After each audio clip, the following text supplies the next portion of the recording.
Hey, what's going on, guys? It's Gabe.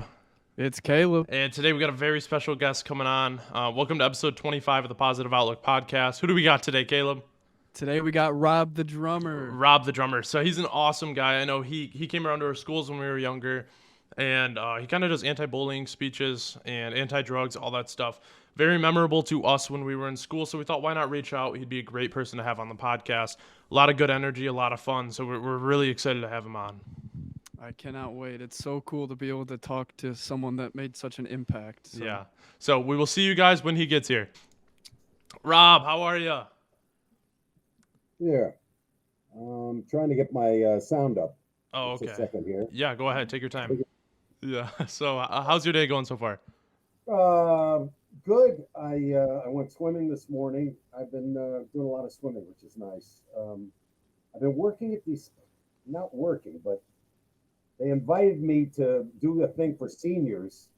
Have you ever seen this drumming stuff with these huge inflated balls? Mm-mm. No, it's so the senior people, they're their 80s and 90s and just about to kick off. Yeah. Uh, they give them this huge ball, and you play on the ball. It's stabilized in front of them, so they can play in a chair, and you're doing ding, ding, ding, ding, you're doing, and you're playing the music, and they get sweaty. I mean, they sweat out, and Yeah. it's a beautiful thing. It's exercise, and it's about rhythm, and it's and then I do some talking too, which is nice. Yeah. Definitely. That's cool. Yeah, interesting. I mean, I would have never done it before, but they asked because they need stimulus. Yeah. When you're at the end of your life, Mm-hmm. and I mean, even when you get to you go past the half point, and you say, I got more years behind me than I do in front, Yeah. and then your friends start dying, and so you don't have that all the fun that you used to have with those people is gone, and you can't really generate new necessarily if you're not actively out. Right. So it's a difficult stage. So it's kind of nice to bring them a little joy. Yeah. So I was gonna ask you just about, but you wrapped it up with that. Is that something you enjoy doing simply because it's people who are having a hard time finding joy in life, and you were able to provide that for them? Yeah, in other words, you can get consumed. It would be very easy to get consumed by depression right Yeah. now. I mean, the whole world is in chaos. Some people argue that we're in a civil war and the Mm-hmm. dark side is winning. Yeah. Some people argue that Trump was the Antichrist and we're in the end times, at least from the religious sectors. Right. People I talk to a lot of the time.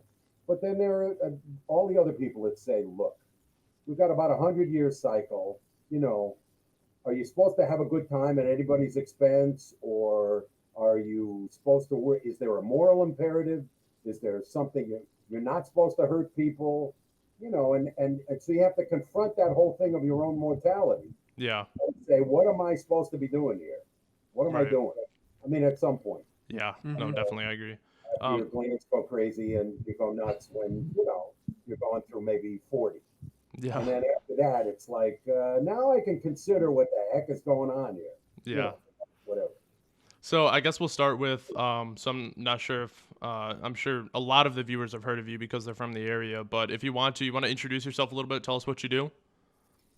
I'm a rubber chicken salesman, and yes, I deal with a lot of magicians because they need to be able to pull this chicken out of the hat. Mm-hmm. It's a very important part of their. Hold on one second. Yeah, no worries. Yeah, yeah, yeah. Silence that. I'm so sorry. No, you're That's okay. okay. Gall. All right, so let's see. I'm a musician first. My father was a very famous sax and clarinet player, played with Bunny Berrigan, Paul Whiteman, basically the Michael Jackson equivalent to the 40s. Okay. Big Wow. time, he played Carnegie Hall when he was 12. He was a child prodigy and all of that. So my father played, my mom played piano and sang, my brother sax and clarinet and guitar and sings, and I play with him. I'm going to play with him this week. So I'm painting the environment. The environment was that I had it around all the time, really good sound. And my father was really into stereo at that point, which was the big thing mechanically, you Mm-hmm. know. So we had Macintosh equipment and we had KL8 speakers, and so the sound was really great. So when I'm, you know, 5 or 6 or 7, um, I'm getting the input from something like that. And in other words, you are what you eat. You what you Mm-hmm. surround yourself with, you become. And in the case of parents, if they don't offer that stuff to the kid, unfortunately, the kid doesn't get it sometimes. Mm-hmm. You know, and the converse is true though. When you have a great environment, so I had a very loving uh, Jewish environment in an upper middle community, West Hartford, Connecticut, and they were very supportive, and they were on the map because of their jazz education program. They started in 1959 before anybody was doing it, and Wow. they got going with. So we were going to Europe every 2 years because we had 15, 16-year-olds that were playing like pros. I mean, really good, and the parents were all pumped up to get their kids to go, and you'll be in the jazz band someday, all of that kind of stuff. So support, support, support is what it amounts to. Um, and then I was doing show. Well, let's see. My father died from smoking cigarettes when he was 47, which ended up being part of the anti-drug nature of what I do as Rob the drummer, Right. because he couldn't stop doing this. He couldn't stop. So he's 47. He's a great player. He deals with his lungs with a horn, and yet he's smoking and he can't stop. So that kicked me on my butt. I was no longer a spoiled little kid from an upper middle. All of a sudden, I had to confront mortality and death and loss and all of that. And so I became a triple major in college, a psychology, philosophy, music triple major. So it took me 5 years, but the point was I was asking the questions. My father just died. Okay, is he still in his body? If he's still in his body, I want to put him under glass and I want to go visit him every day. Mm-hmm. If he's not still in his body, then where is he? Hmm. Okay, where is he? Where is everybody telling me he is? Mm-hmm. And is he the same person that I knew? Or what they're talking about soul, and they're talking about that goes on, but the others, you know, the philosophy is rather interesting. Your life, you take a cup of water and you go into the ocean of consciousness, and you take it and you put it over to the side for 100 years, and then at the end you just throw it back in the ocean. It becomes part of everything else. I mean, things like that. We were asking those kinds of questions. So then I was contemplating what it was that I loved about playing, because I had started at 2.5, Mm-hmm. and it really felt great to me right away. Um, I'm not saying that if it doesn't feel great for other people, that they can't get to that same place, Right. but you wanted. I'm throwing a lot of heavy stuff at you, but Mm-hmm. wanted to get to the point where whatever force got your heart going at the beginning and was going to take it away at the end, you wanted that to play you. You wanted to know your stuff, which meant that it had to be muscle memory, which meant that you have to do something 10,000 times for it to become muscle memory. Muscle memory is I don't have to think about what I'm doing. It's Mm-hmm. there. You know, they did the research with bicyclists who are doing this movement 10,000 times. If you're a green belt in karate and you're fighting, okay, and you're green belt's like medium, okay, and you're sitting in there fighting, you have to think about what move you're about to make. You got to Mm-hmm. think. You're a black belt. You don't have to think about anything. Mm-hmm. You're a black belt. It comes at you and you just react. Why? Because it's muscle memory. So drums were like that. So I was doing a show because I felt that many people were having a cerebral experience about music a lot of the time. In other words, the old school was, well, I'm back here, and boy, isn't this music interesting that they're having there? But I knew what it was like to be in it. Mm-hmm. You know, I saw Led Zeppelin 6 times. I saw Jimi Hendrix 6 times. I own one of his drummer's drum sets. I met the drummer before he passed. I was in this. I went to the first Woodstock. I'm 500 feet from the front. You know, and most people don't get that advantage to have those experiences. But I was starting to do shows about what is it like to be in this rather than having that mental Mm-hmm. experience only. And I went to high school with somebody who was in charge of children's television workshop for the public relations, whatever, and they got reps from Sesame Street to come to my show that I was doing in the middle of Hartford, Connecticut. I was playing outside, and there were like, I don't know, 1,000 people there. Mm-hmm. I had Wow. gotten, I had gotten to the point where the word had spread that it was a pretty cool thing, and they saw the show and they said, "This is interesting. We've never seen anything like this." Said, "Would you like to do a show on Sesame Street?" I said, "Yeah." They said, "Would you like to help write it?" I said, "Sure." So I ended up being on like 6 shows and helped them with the scripts and so forth, and we got through. And we're talking about dealing with some very spiritual people. I mean, Big Bird and Gordon and Maria, you know, they all said to me, I'm going to have to obviously, yeah. They all said to me that um, we're about to go out and affect a little girl's life in Taiwan that we'll never meet, but we're about to change her life by what we do. We're not going to meet her. We're not going to know that we did it, but we know that we did it by our actions. Mm-hmm. So they went on with that spiritual concept. And that was amazing to be able to go out and do that. Hold on one second. Yeah, go ahead. On a Zoom, call you back. Okay. So that was pretty magical as a start. Mm-hmm. So I got on Sesame Street, then I got on Nickelodeon. Total Panic was the show. Then I got on Kids World. Then I got on Romper Room. I did that 3 times. Lots of people walk up to me and say, "Romper Room, Miss Molly and Magic Mirror." It's way before your time, way before you guys were even a thought. Mm-hmm. But it was like Howdy Doody. I mean, I know that you've heard of Howdy Doody, right? Yeah. No, you haven't heard of Howdy Doody either. Buffalo Bob, and yeah, Buffalo Bob came to Quinnipiac. I was at Quinnipiac, and I was in charge of him the whole day.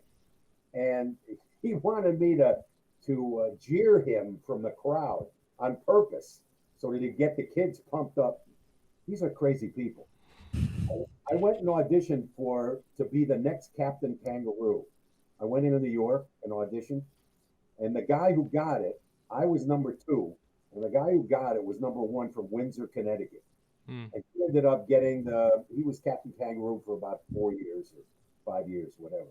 But this was another show. These were pivotal shows that we would sit and be very involved in. And Sesame Street certainly has made its own name. Mm-hmm. Definitely. Then I got on MTV and I got on Entertainment Tonight, and so one thing followed another. I'm on a new show called Ariel, Zoe, and Eli 2 on NBC and PBS, which I filmed in Michigan, Hmm. actually. Yeah, and I've got like 4 segments. So I'm sorry to. You're all right. I'll call you back. Okay. So now I'm free, I guess. Does that explain enough? So I went out to do shows, and it started turning into, here's a natural way to change the way you feel. Here's an artificial way to change the way you feel. Mm-hmm. If you're going to do drugs and you're going to do alcohol and you're going to do, and most people are on stimulants, they're doing coffee every day, or they're doing cigarettes, and then they're saying, "I'm not a drug addict," which is really stupid. Mm-hmm. Everybody's using something generally to change the way they feel. It's just a matter of degree. But if you could do it on your own power, if you can do it on something like an instrument or a sport, then you got something that's going to leave you more when you finish and not less every time. Yeah. The other part's a gamble. The problem is that many of the parents are using one way or another, and that lesson comes down. If you don't feel good, here, have some of this. Have some of this, and Go ahead. Mm-hmm. And it's very attractive. Who was Mm-hmm. I forget the name of the bicycle guy who won all the championships. Neil Armstrong. Yeah, Yeah. and then later they found out, he was using, and Yep. that's Pretty sure it's Lance Armstrong, by the Oh, way. oh, Neil Armstrong was the astronaut. Yeah. yes, My that's right. apologies. Yeah, well, I apologize for agreeing with you. Anyway, but yes, Lance, and he went down in disgrace. I mean, unfortunately, he had all the other elements, but you Mm-hmm. see this stuff every day. When Yeah. what's been interesting lately is uncovering who the politicians really are, or who the governmental officials, or who you start seeing behind the scenes, because the media is now so invasive that they go after, and if they don't find the truth, they make it up some of the Yep, time. definitely. Depends on who you're listening to, whether it's Blast TV or whether it's CNN. Yeah. You have to decide. So, Yeah, so I guess we'll move into our next question. You know, sure. I'm sorry I was long-winded on that. so I covered a lot of ground. yeah, no, you're okay. Okay. So I was wondering where your message came from, the anti-bullying and anti-drugs, but you answered where anti-drugs come from. But I guess what inspired anti-bullying? Well, the anti-drug certainly came not only from my roots, but for what I saw was going on in front of me, Mm-hmm. because people were dropping. You also have to see the backdrop historically. When I was in college, it was the Vietnam conflict, and everybody was in the draft. And if you had a low number and you didn't keep your grades up, you got drafted. They pulled you out, and a lot of the time, there were lots of people I knew that never came back. Mm-hmm. And so there was that apprehension, and so they were using anything they could to feel more comfortable. The anti-bullying aspect came because of empathy, that you were trying to feel what somebody's feeling on the receiving end of kind of what you put out. People getting, I was pretty well bullied when I was early on. I had this birthmark, this port wine stain on my right side of my head, Mm-hmm. and I was big, and people were trying to come after me. As a result, I started reacting rather violently, Mm-hmm. and they wouldn't at one point let me go out and have recess at elementary, because I had broken a guy's collarbone and just gone nuts. And I was in a town that, well, I don't want to have a prejudice, a blue collar, but it was a tough town. Mm-hmm. It was a really tough town, and so 10 couples moved all at once together and said, we want better schools for our kids. So they went to West Hartford. But it's that kind of trying to head off what it's like to be bullied or be involved in that process that wakes you up. Yeah. If you can feel what it's like to be on the receiving end of what you put out, you're not going to hurt anybody. Mm-hmm. You're just not going to do it. So it's a matter of sensitivity and empathy, and people have to at least address it. Yeah. I think it's important. Yeah. Absolutely. And it was, and definitely the messages you spoke, we were probably 10 years old, 11 years old, but we remember them, and so it's crazy to think over half our life ago, and it's still, oh, you remember Rob the drummer and all the important stuff. So you definitely made an impact. And like you were saying earlier about Sesame Street, how that's kind of spiritual fulfillment. It definitely, you deserve it for what you used to do coming to schools and everything. So we appreciate it. I so appreciate that. Tell me about YouTube. Am I allowed to do that? Yeah, absolutely. I mean, I'd like to just know how did you get to where you are right at this moment? Yeah, so I guess I'll start first if you don't mind, Caleb. I But don't care. so I kind of grew up in a impoverished family. We didn't have much growing up, but one thing we did have was love. So love and morals were something I grew up on. And as I grew up and went through high school, I kind of started to develop my own personality and all these other things that once I graduated high school, I realized I didn't like the person I was.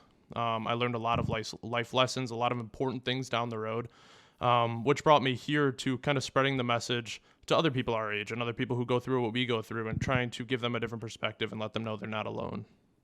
Right. Did you go through a drug stage? No, I never went through drugs. Interesting. Yeah.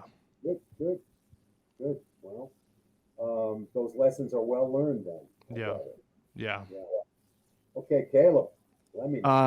So my parents, they were split, so I spent a lot of time going back and forth. And then one of my parents kind of stopped being in the picture, and so I found that I could express a lot of things going on through writing.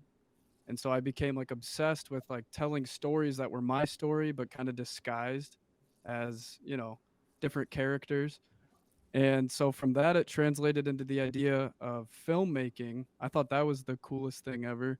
And so I started getting big into that. And then I realized I'm in northern Michigan. I am 18, 19 years old. I don't have money to make a movie. What's a cheaper alternative? Podcast. And when I ran into Gabe, I just knew immediately that he would be like the perfect co-host. And I told him about it, and it just kind of took off from there. Yeah. You guys are a heck of a pair. A heck of a pair, I'm telling you. Thank you. Yeah. Such a lovely production. Thank you, sir. We appreciate that. What more, Caleb? I didn't mean to cut you off. But, You're good. Um, so who watches this? I mean, in other words, have you done any? I just wondered who. Is it local to where Yeah. you are? There? So yeah, we have a little bit of a local base, and we also have expanded just through the power of social media. We have a little bit over 300 subscribers on YouTube. So not a very large base at the time, but it's a loyal and honest following that we're looking to build throughout the years. Okay. Now, does that qualify you for a YouTube channel? Yeah. So Okay. anyone can start a channel, but you don't reap any benefits until you get further on. So we pretty much, Caleb and I started this to better ourselves. So we would sit down, talk about situations we were struggling with in our lives, and kind of come up with a script and tell other people. But most of the time we're just talking to ourselves when we sit down and talk to the camera. Well, that's good too. That's very efficacious, actually. Yeah. You went to college, both of you? Yeah. So Caleb is currently in college. I graduated with my associate's degree a couple of years ago, and In what? so this is just general associates. I do real estate now, so I'm a realtor. Oh, good. Yeah. And Caleb, what are you majoring? I'm studying aviation in school right now. I want to go and fly, but I'll also be graduating with a business degree at the same time. So, Yow. Is it 4 years? You can do it in 4 years? they actually have a program here. I can get it done in 3 years. Because I'm over at NMC, which is in Traverse City. So, Wow. The guy who backed me up for all my Rob the Drummer shows lives in Traverse City. wow, He's the guy I went to high school with, and he's the guy who discovered Lipitor, the anti-cholesterol drug. Oh wow. that's crazy. That's how I was able to, do it. Yeah. So, and there's a chance that I might even be able to return. We've been talking about it. You know the name Jim Tooman in Michigan? No, I'm not familiar. Yeah, anti-suicide guy. Oh, okay. Very interesting. He was been all over major media, ABC and NBC, and we're talking about doing some shows together. Kind of a 1-2 punch. Yeah. You know? That'd be awesome. That'd be awesome. It'd be awesome for me Yeah. too. Because he really gets into the guts of he really goes for the jugular. He's something else. Where I'm more proactive in because I can offer the musical experience there at the same time. So it might be an interesting combination. We're gonna see. Yeah. So, I have a question for you, Rob. Sure. Do you consider yourself successful? Wow. I think I consider my intent successful. As far as from where I'm coming from and what I've tried to achieve, the fact that I did a one-man thing before anybody kind of thought about it, and on those levels, I think I've been quite successful. Am I a household word? I don't know. It depends on your household. But, different kinds of success. In the spiritual realm and the aesthetic realm, I'm well known in the substance abuse industry, and I'm also well known in the music industry. I'm sponsored by like 25 companies, Wow. uh, ProMark drumsticks and Zildjian cymbals and drum workshop hardware and all of that stuff that lets you do what you remember the clear set that I had, the clear drum set Mm-hmm. Mhm. that I did the shows with. Yeah, I mean stuff like that. I'm sponsored by Fives Drums, and so on some measure of success in that kind of industry, yeah, I've done very well. I mean, and others, would I like to get to larger audiences, just like you guys? Wouldn't you like to get to more people Mhm. that interact with you? And yeah, I mean, there's always room for improvement in that. But I think at what I shot for, I think I was successful and am successful. Yeah. So, Rob, Absolutely. being where you are right now, just with your experiences and everything, do you ever stop growing? Not just you in particular, but to people. Do people ever stop growing, whether it's mentally or with the challenges they face? Do you ever hit a point where you kind of just change your mentality and say, okay, I've gone through everything I'm going through, time to just go down the easy road? Yeah, I don't know what the easy road. The easy road, it seems to me, gets to depression.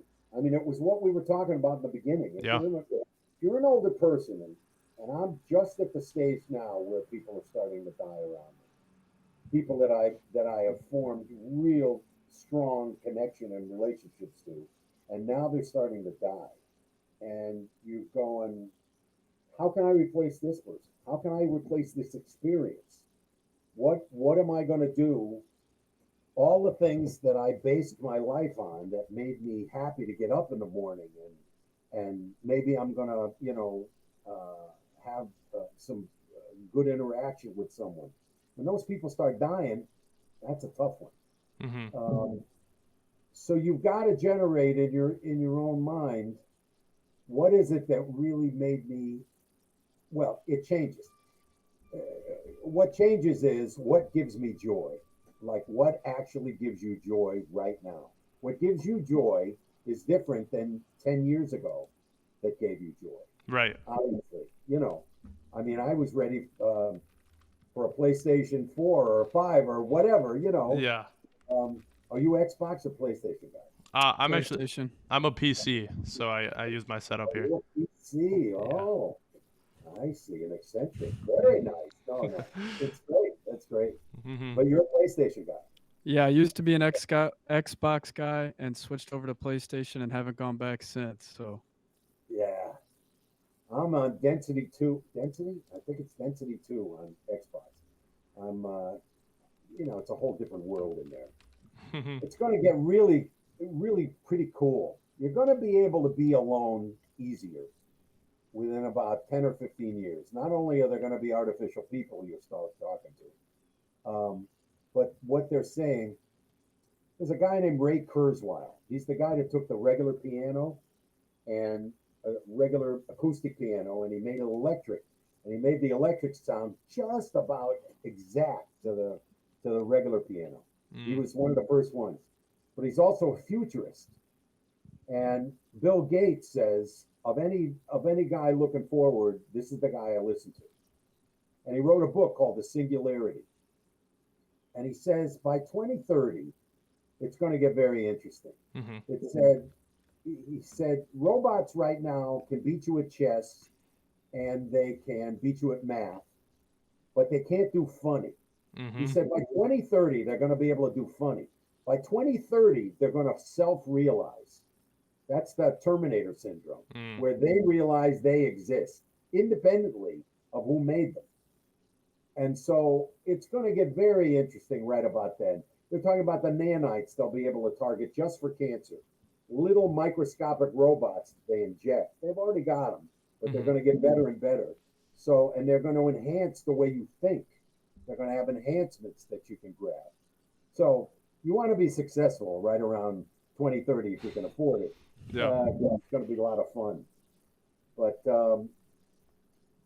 I need those things to jumpstart sometimes. In other words, to say it's worth sticking around and really having a great experience. And you have to kind of get off the personal relationships. unless you're going to make new friends all the time. Mm-hmm. Unfortunately, when you get out in the clubs and like I'm in 3 or 4 bands at the same time. I do a regular. I'm doing Rob the Drummer shows, but I'm doing 3 or 4 bands, and I'm also teaching privately in my own studio. So Wow. I'm bouncing off people one on one, as far as students and stuff.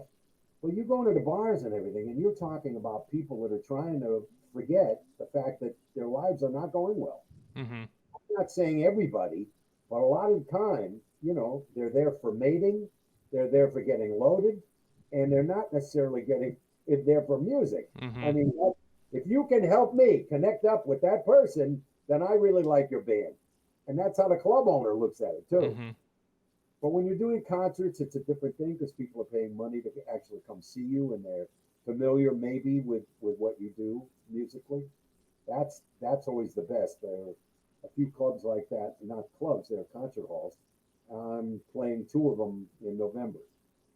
But so I think what's important prospectively, in other words, philosophically, is to get to a point where you say, I'm going to be able to sustain my joy. Yeah. I'm going to stay happy, and I'm not going to need to do cocaine for it, and I'm not going to need to get stoned for it. They just legalized marijuana in Connecticut. Yeah. So it's going to start next year. But you got to understand, cocaine is off the roof right now. Alcoholism is ridiculous. And the kids are underneath all of that. Mm-hmm. They not only see their parents doing stuff, but also the angst, Yeah. the Yep. disharmony comes down. You know Mm-hmm. what I mean. And I guess So, Yeah, your environment's very important to how you're molded. So yeah. and one thing I want to tie in with this is one thing I wish more people understood is happy doesn't mean always happy. We did a full episode on this where you can be a happy person or happy people that you see every day. It doesn't mean they're happy 100% of the time. It's just they have a better outlook on the situations that might bring them down in their lives and understand that happiness isn't linear throughout your entire life. Yeah, if you don't have a contrast to happiness, it has no meaning. Yeah. I mean, if you just, there's a, I think it's the book Brave New World. They talked about Soma. Soma was a drug that didn't hurt you, but would change the way you felt, and everyone was on it. Mm. The point is, if you're going around and you're always happy, hi, how are you? Oh, I'm sorry your son died. Okay, look, your dog took a dump and no. Yeah. I mean, the point is, it's opposition to negativity that Yes. makes happiness a choice, Yeah. Mhm. and that's why it's so important. Mm-hmm. You guys have tasted a little difficulty, and you've had to push through it, Mm-hmm. and you've got perspective because you wouldn't be doing this podcast if you didn't. Absolutely. So, I mean, the point is, there are others that haven't gone through what you've gone through, or that were defeated by it. Mm-hmm. That all that support that we talked about, that's how you get enough push to push through it. Absolutely. I'm- When I'm- oh, Go sorry. ahead. No, go ahead. I was just gonna say when Gabe and I met, we kind of pulled each other out of our spots that we were in, and Mm-hmm. that's podcast as a result for sure. I gather it wasn't pretty at that stage. No. No, not at all. This has been very therapeutic for you, Yeah, Well, yeah, most definitely. And right? yeah, and like I said earlier, pretty much half the time we would sit down and record an episode, it was just us talking to ourselves. And so it was kind of just to reaffirm and remind ourselves that life goes on and we can get out of this kind of thing. You can. You really, you have to have the strength to be bold. You've Mhm. got to be willing to really reach out into areas that more often than not, I see all of these people, they get rewarded because they took a big chance, not necessarily in a negative way, but they had the guts, they had the courage, to do that. Yeah. To go for it. Time and time again, I've seen folks that just said, if I hadn't done that, or that if I hadn't been down all the way, I would have never been able to come back up like this. All of those kinds of things. It's Yeah. easy to say, from the outside, but living through the magic phrase for I think what we're talking about is the jewel is not polished without friction, Mm-hmm.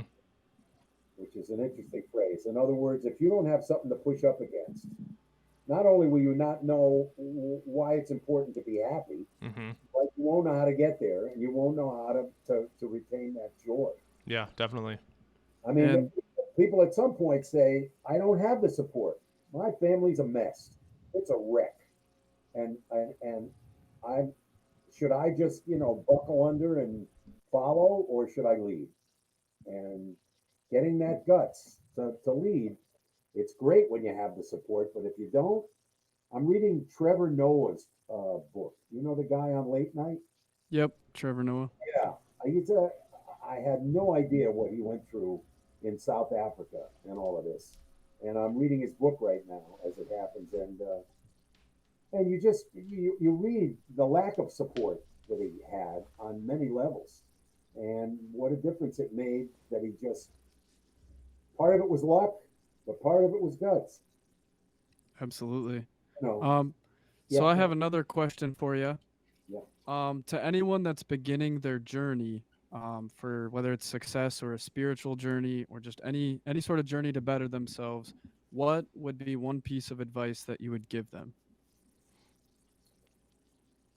Um, let's see. I mean, it depends on the kind of journey, of course, but again, I think a strong philosophy is very important.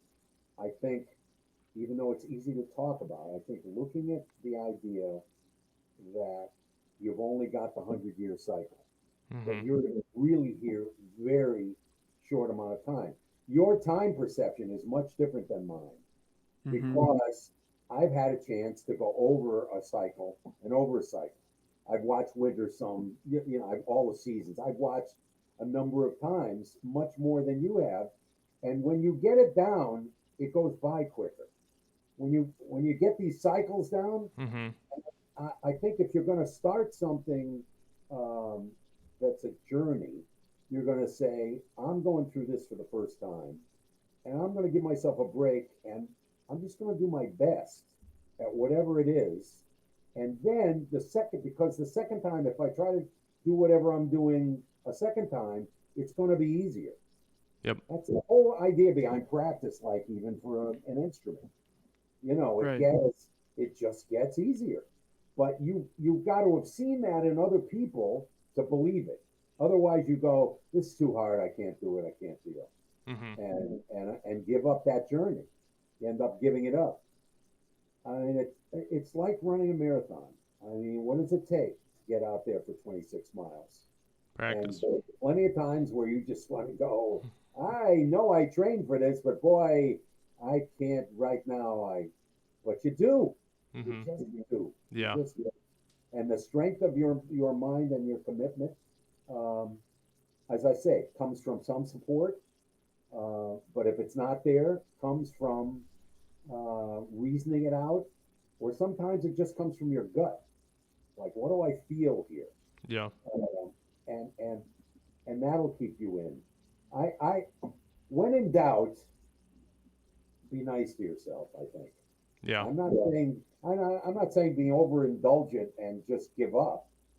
I'm saying just maybe slack back for a little bit. I mean, I'm thinking of a runner or whatever, but I'm Mm-hmm. also thinking, what were you thinking when you're thinking of beginning a journey?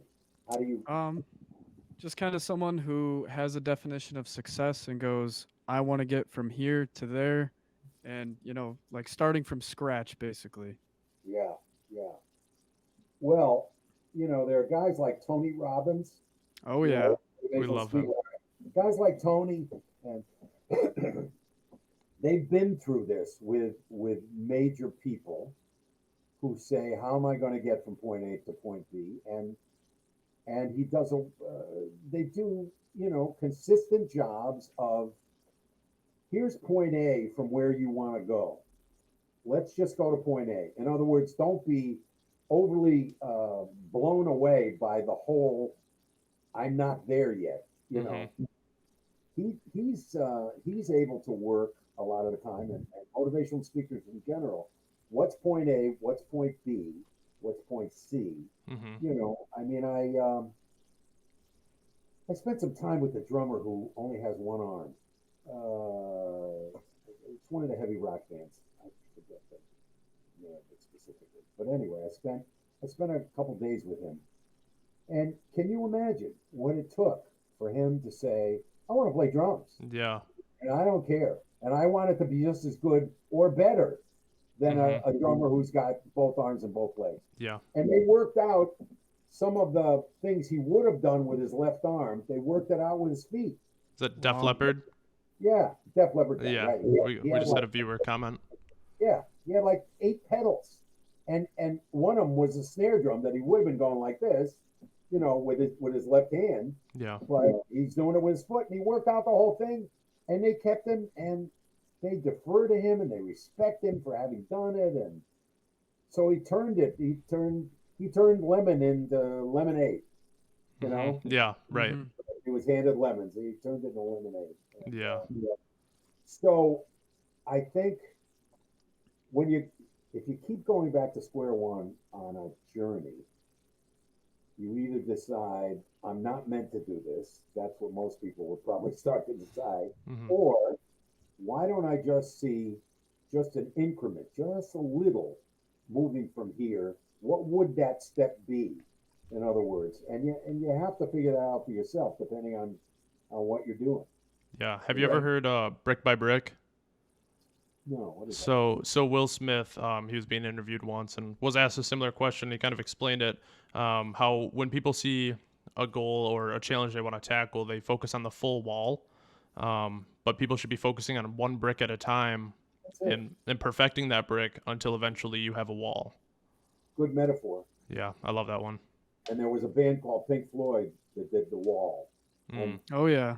And when you went to see them live, I saw them I think I saw them 6 times. And so they would actually build a physical wall right in front of you as the concert went on. Mm. They kept on adding and adding, and it was fascinating. I'm Yeah. sure there's video of all of that. But yeah, that's a great metaphor.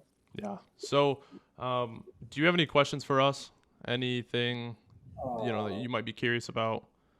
well, the winters get pretty obtuse up there, Oh yeah, I right? love it. Yeah. Yeah. And so you ski?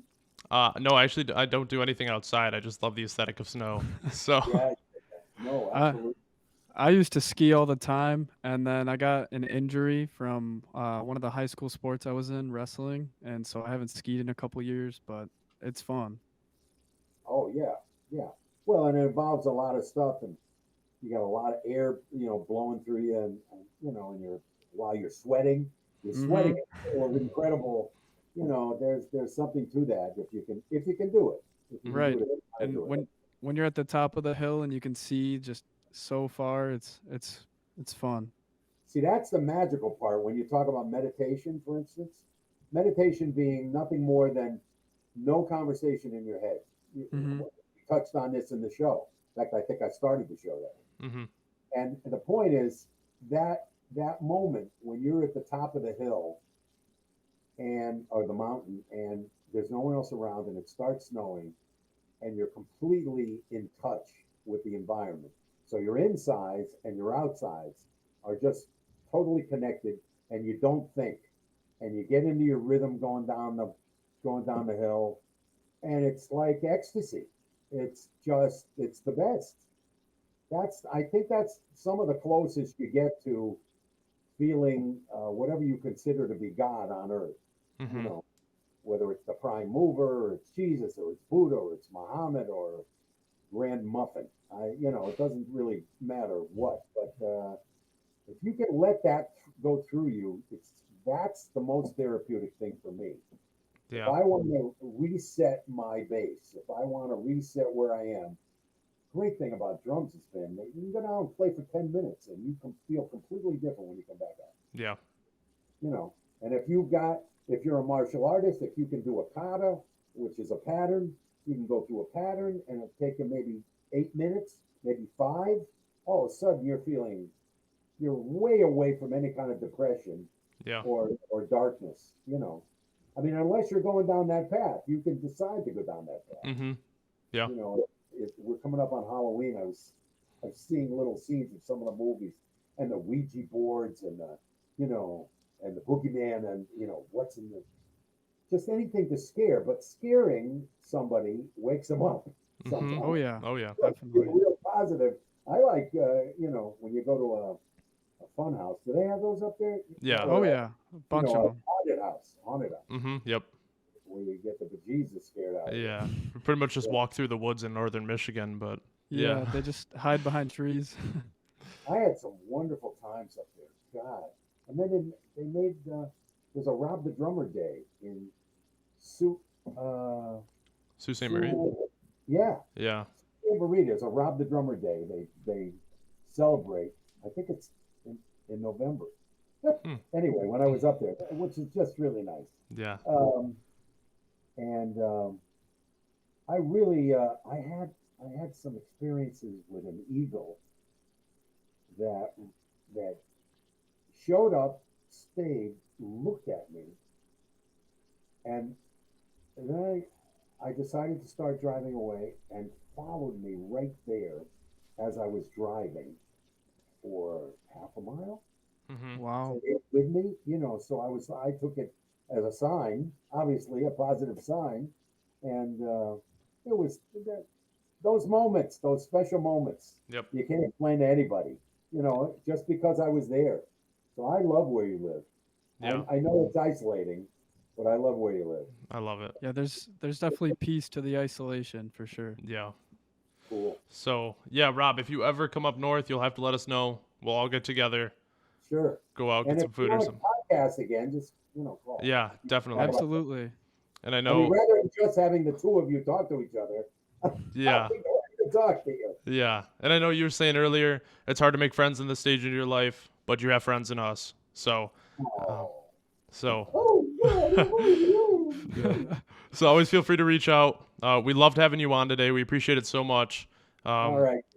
So, And again, I just wanted to say, it's crazy that 10 years ago I was watching you talk, and now here you are talking to us. yeah, It's awesome. It's wonderful for me too that you reached out.